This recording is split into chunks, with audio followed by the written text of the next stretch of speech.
കേരള സർവകലാശാല സെനറ്റ് ഹാളിലെ ഭാരതാംബ വിവാദത്തിൽ രജിസ്ട്രാറുടെ മറുപടി തൃപ്തികരമല്ലെന്ന് വൈസ് ചാൻസലർ. കൂടുതൽ വിശദീകരണം തേടി വ്യവസ്ഥകൾക്ക് വിരുദ്ധമായി സംഘാടകരായ ശ്രീ പത്മനാഭ സേവാ സമിതി പ്രവർത്തിച്ചുവെന്ന് വിശദീകരണം.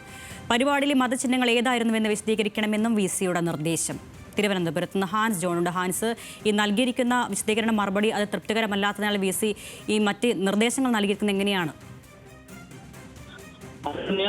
കഴിഞ്ഞ ദിവസമാണ് ഇത്തരത്തിൽ കേരള സർവകലാശാല സെനറ്റ് ഹാളിലെ ഭാരതാംബ വിവാദവുമായി ബന്ധപ്പെട്ട് വൈസ് ചാൻസലർ മോഹൻ ഇതിനെ തുടർന്ന് രജിസ്ട്രാറായിട്ടുള്ള അനിൽകുമാറിനോടും വിശദീകരണം ചെയ്യുന്നു. ഈ വിശദീകരണത്തിന്റെ റിപ്പോർട്ട് ഇന്ന് ഉച്ചയ്ക്ക് സമർപ്പിക്കാനായിരുന്നു നിർദ്ദേശം നൽകിയിരിക്കുന്നത്. പക്ഷേ ഈ റിപ്പോർട്ട് പ്രാഥമികമായി VC തള്ളി എന്നാണ് നമുക്ക് മനസ്സിലാക്കാൻ കഴിയുന്നത്. രജിസ്ട്രാറിന്റെ മറുപടി തൃപ്തികരമല്ലെന്നാണ് VC-യുടെ മറുപടി. ഈ സെനറ്റ് ഹാൾ, ഈ പരിപാടിക്കായി സെനറ്റ് ഹാൾ വിട്ടു നൽകുന്നതിൽ ഒരുപാട് 26ഓളം നിബന്ധനകൾ ഉണ്ടായിരുന്നു.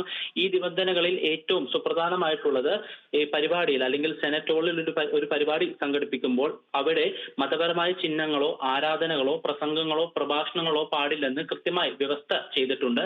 പക്ഷേ ഈ വ്യവസ്ഥയ്ക്ക് വിരുദ്ധമായി ഈ പരിപാടി നടത്തിയ ശ്രീ പത്മനാഭ സേവാ സമിതി പ്രവർത്തിച്ചു എന്നാണ് രജിസ്ട്രാറുടെ വിശദീകരണം. അതിനോടൊപ്പം തന്നെ രജിസ്ട്രാർ ഈ വിഷയവുമായി ബന്ധപ്പെട്ട് DGPക്ക് പരാതി നൽകുന്ന ഒരു സ്ഥിതിയും ഉണ്ടായി. ഇവയെല്ലാം PROയുടെ റിപ്പോർട്ടിന്റെ അടിസ്ഥാനത്തിലാണെന്നുമാണ് ഇപ്പോൾ രജിസ്ട്രാർ VC-ക്ക് വിശദീകരണം നൽകിയിരിക്കുന്നത്. പക്ഷേ ഈ വിശദീകരണം തൃപ്തികരമല്ല എന്നാണ് വൈസ് ചാൻസലർ മോഹനൻ കുന്നുമ്മൽ വ്യക്തമാക്കിയിരിക്കുന്നത്. അതുകൊണ്ട് തന്നെ ഈ പരിപാടിയിൽ ഉപയോഗിച്ച മതചിഹ്നങ്ങൾ ഏതായിരുന്നു എന്ന് വിശദീകരിക്കാനാണ് ഇപ്പോൾ VC പറഞ്ഞിരിക്കുന്നത്. കൂടാതെ PROയുടെ റിപ്പോർട്ടിന്റെ പകർപ്പും നൽകണമെന്നും നിർദ്ദേശം നൽകിയിട്ടുണ്ട്. എന്തായാലും ഈ വിഷയത്തിൽ സമഗ്രമായ ഒരു അന്വേഷണം നടത്തി അടുത്ത ദിവസം ഗവർണർക്ക് റിപ്പോർട്ട് സമർപ്പിക്കാനാണ് ഇപ്പോൾ കേരള സർവകലാശാല വൈസ് ചാൻസലർ മോഹനൻ കുന്നുമ്മലിന്റെ തീരുമാനം. അരുണ്യ.